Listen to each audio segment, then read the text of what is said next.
अब इसमें क्या बताया है, अब यहाँ तक तो परमात्मा 6 दिन में सृष्टि रचकर 7 दिन में तख्त पर जा बैठा है इन दोनों पवित्र सदग्रंथों के आधार से।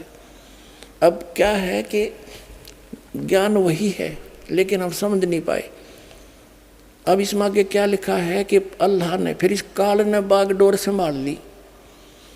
अल्लाह ने, भगवान ने एक आदम नाम का व्यक्ति उत्पन्न किया, फिर उसकी पत्नी हव्वा बनाई, उन दोनों को एक वाटिका में छोड़ दिया और उनको हिदायत दे दी कि इस वाटिका के बीचों बीच जो फल लगे हैं पेड़ों के, इनको ना खाना, नहीं तो मर जाओगे। तो वो वहाँ रहने लगे। कहते भगवान ने ये अन्य जीव जंतु भी उत्पन्न कर दिए इस काल ने, फिर जैसे भी। तो उनमें कहते सर्प बड़ा धूर्त था, उसने उन आदम और हव्वा से कहा कि तुम ये बीच वाले पेड़ों के फल क्यों नहीं खा रहे हो। और वो नंगे फिरे थे, उनको कोई कपड़ा का अपने तन की सोधी नहीं थी, उनको इतना अचेत सा बना रखा था। तो उन्होंने सर्प से कहा कि हमारे को भगवान ने मना किया है कि इसको खाओगे तो मर जाओगे। सर्प बोला ये ऐसा नहीं है, अल्लाह तुम्हें बहका रहा है, इसके खाने से तुम्हें भले बुरे का ज्ञान हो जाएगा, इसलिए मना कर दिया कहीं तुम इसको खाकर और अल्लाह के जैसा ज्ञान ना हो जाए तुम्हें, वो तुम्हें मूर्ख बना कर रखना चाहता है। तो उस औरत ने फल तोड़ दिया, आप भी खा लिया, अपने पति से भी खवा दिया। तो उन्होंने चेतना होगी, उनका नशा सा उतर गया, उन्होंने देखा तुम नंगे हो। तो उन्होंने वहाँ अंजीर के पत्ते चौड़े चौड़े होकर उनका एक लंगोट बना लिया, आपस ने अपने गुप्तांग ढक लिए। कहते हैं शाम के समय भगवान, पवित्र बाइबल का बता रहा हूँ, इट इज ड्यूटो कॉपी आपको एक सिंपल लैंग्वेज में। शाम के समय भगवान वाटिका में टहलने के लिए आया और वो दोनों आवाज़ सुनकर छुप गए। भगवान ने आवाज़ लगाई कि आदम हवा तुम कहाँ हो। उन्होंने कहा कि हम नंगे हैं, आपको देखकर हमें शर्म आ रही है, हम छुप गए हैं। तो भगवान आया उनके पास और उनसे कहा क्या तुमने ये बीच वाले पेड़ के फल खा लिए। कहा किसने बताया, कि सर्प ने बता दिया। भगवान घना नाराज होया और फिर वो भगवान ने बोला, भगवान ने उनके कपड़े बनवाए, अंगरखे चमड़े के सारे कपड़े बनवाए और यूँ सोचा मन में कि ये मनुष्य इस बीच वाले भले बुरे का ज्ञान कराने वाले फल को खा के हम में से एक के बराबर हो गया। इससे सिद्ध हो गया कि ये जिनको ये क्या नाम है, पवित्र ईसाई धर्म के व्यक्ति भगवान मानते हैं, वो एक से अधिक हैं। वो ये तीनों देवता है, ब्रह्मा विष्णु महेश। ये समझ नहीं पा रहे, ये दिखाता हूँ आपको, प्रमाणित करता हूँ। ये देखिएगा, ये काल के पुत्र हैं। ये पवित्र बाइबल हम आपको पढ़ा रहे हैं, कुरान शरीफ हमने रख दी, अब हम ये पढ़ रहे हैं पवित्र बाइबल। ये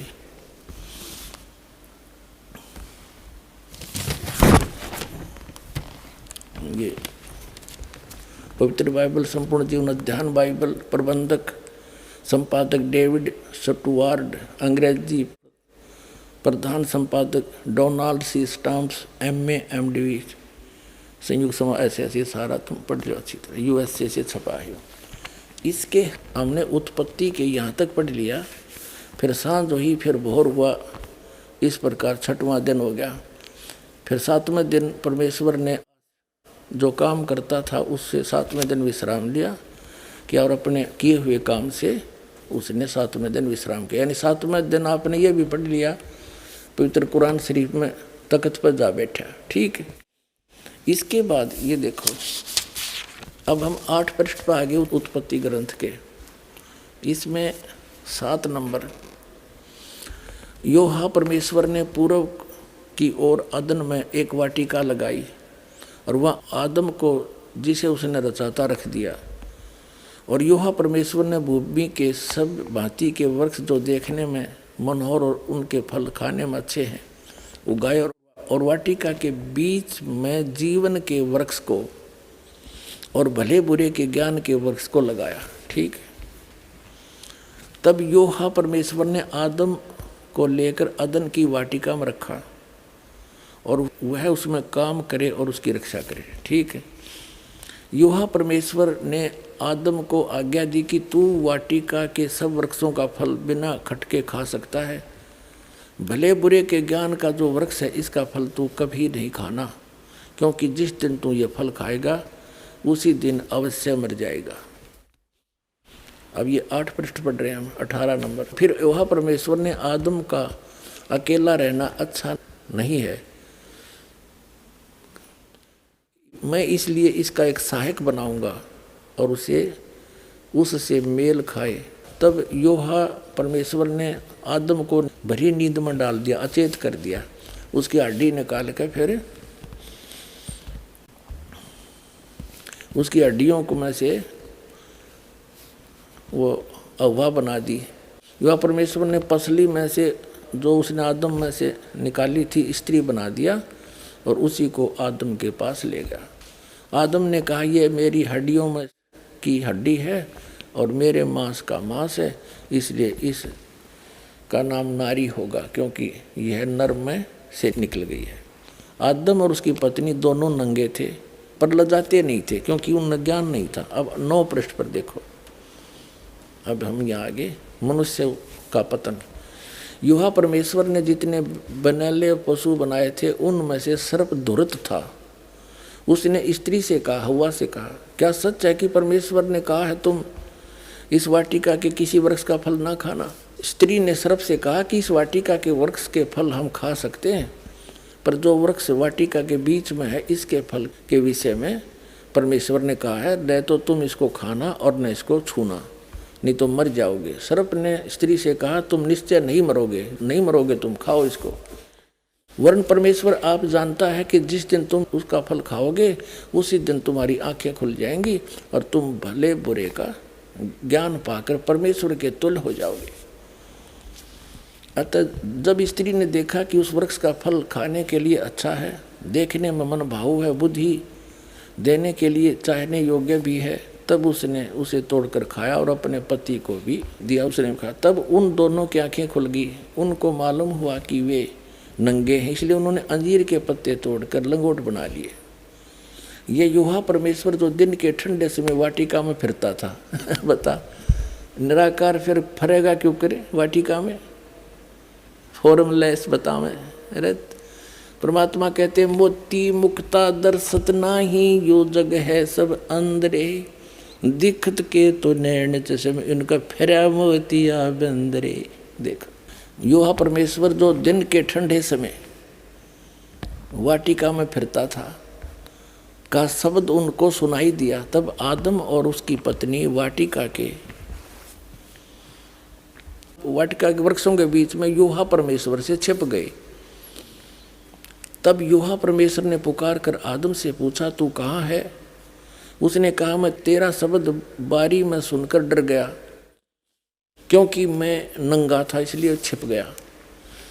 उसने कहा, किसने तुम्हें बताया तू नंगा है? क्योंकि मैंने तो बौड़ी बूच बना के छोड़ रखा था। कति अज्ञानी, तेरे को किसने बता दिया तू नंगा है? देखो भगवान कह रहे हैं, जिस वृक्ष का फल खाने को मैंने तुझे मना किया था, क्या तूने उसका फल खा लिया है? आदम ने कहा, जिस स्त्री को तूने मेरे संग रहने को दिया है उसी ने उस वृक्ष का फल मुझे दिया और मैंने खाया। तब योहा परमेश्वर ने स्त्री से कहा कि तूने ये क्या किया? स्त्री ने कहा कि सर्प ने मुझे बहका दिया, तब मैंने खाया। अब डरते कहें बेचारे। अब हम आगे 10 पृष्ठ पे 9 पढ़ लिया। अब देखिए, आदम ने अपनी पत्नी का नाम हव्वा रखा, क्योंकि जितने मनुष्य जीवित हैं उन सभी की आदि माता हुई। अब योहा परमेश्वर ने आदम और उसकी पत्नी के लिए चमड़े के अंगरखे बनवाकर उनको पहना दिए। बता, वो निराकार क्यों कर गिल के लांडेगा, कैसे घूमेगा? उसके कपड़े लिया बनवा के और पराई उनता ही। देखो, फिर योहा परमेश्वर ने कहा, मनुष्य भले बुरे का ज्ञान पाकर देखो कमाल की बात है, हम मैं से एक के समान हो गया। इसलिए अब ऐसा न हो कि यह हाथ बढ़ाकर जीवन के वर्ष का फल तोड़ के खा ले और सदा जीवित रहे। अपनात्माओं, ये है निष्कर्ष इन सदग्रंथों का। अब जिसको ये अपना भगवान मानने हैं, कौन? ईसाई धर्म वाले। और जिसने आदम के साथ ये वार्ता करी, वो नो कह रहा है कि ये इन यो भले बुरे के ज्ञान वाला फल खा लिया, इसको खाकर ये हम में से एक के बराबर हो गया। इसका मतलब है ईसाई धर्म के भगवान भी एक से अधिक है। अंडरस्टूड? फिर देख लो, उत्पत्ति ग्रंथ है, इसके 10 नंबर पृष्ठ पर ये 3 का 22 है। फिर विवाह ने कहा, मनुष्य भले बुरे का ज्ञान पाकर हम में से एक के समान हो गया है। ठीक है, इसी से हो गया कि एक से अधिक हुए इनके भगवान, वही ब्रह्मा विष्णु महेश। वही बात दिखाता हूँ। अब देखिएगा, ये उत्पत्ति ग्रंथ है, प्रश्न नंबर हम 23 पा गए और इसकी 17वीं आयत का ये देखिए, खतने का बचाव। अब अब्राहम 99 वर्ष का हो गया। तब यूहन्ना ने उसको दर्शन देकर कहा, मैं सर्वशक्तिवान ईश्वर हूँ, मेरी उपस्थिति में चल और सिद्ध होता जा। अब ठीक हो गया, सामने दिख है, अब सामने आ गया और दर्शन दिए और फिर नो के गौदीज फॉर्मूला से तरह के जो भी आगे दिखाता हूँ आपको। ये देखिएगा 24 पृष्ठ पे, 24 पृष्ठ पे यही उत्पत्ति ग्रंथ है, ये जेनेसिस बोल रहे हैं इसको। इसकी 3 अतिथि 18। अब्राहम ममरे के बांज वृक्ष के बीच कड़ी धूप के समय तंबू के द्वार पर बैठा हुआ था। तब यूहन्ना ने उसे दर्शन दिए। भगवान ने, ये यूहन्ना कहें परमात्मा ने। उसने आंख उठाकर दृष्टि की तो क्या देखा कि 3 पुरुष उसके सामने खड़े। ये तीनों ब्रह्मा विष्णु महेश अन्य रूप धार के वहाँ खड़े हो गए आके। देखो, जब उसने उन्हें देखा तब उनसे भेंट करने के लिए तंबू के द्वार से दौड़ा और भूमि पर गिरकर दंडवत की और कहने लगा, हे प्रभु, यदि मुझ पर तेरी अनुग्रह की दृष्टि है तो मैं विनती करता हूँ कि अपने दास के पास से चले न जाना। मैं थोड़ा सा जल लाता हूँ और आप अपने हाथ पांव धोकर इस वृक्ष के नीचे विश्राम करें, और मैं एक टुकड़ा रोटी ले आऊँ और उससे आप अपने अपने जीव को तृप्त करें। तब उसके पश्चात आगे बढ़ें, क्योंकि आप अपने दास के पास इसलिए पधारे। उन्होंने कहा, तू जैसा कहता है वैसा ही कर। ठीक है, अब ये 3 हो गए और साकार हो गए। और फिर आगे कहता है, देखो प्रश्न नंबर 25 पर, ये वैसे तो काफ़ी प्योर ना, हम सब अपना अपना हिसाब कर लेंगे। सांझ को वे 2 दूत सोदाम के पास आए। उनमें से एक तो टल गया और 2 वो चले गए सोदाम के पास, और लूत सदोम के फाटक के पास बैठा था। उनको देखकर वह उनसे भेंट करने के लिए उठा और मुंह के बल झुककर दंडवत कर रहा, हे मेरे प्रभु, अपने दास के घर में पधारिए और रात भर विश्राम कीजिए। बिना खमीर की रोटियां बनाकर उनको खिलाई। अपने आत्माओं, ये है सच्चाई। और ये तत्वदर्शी संत के बिना, कहते हैं, गुरु बिन काहुन पाया ज्ञाना, जो थोथा भूस छड़े मूड किसाना।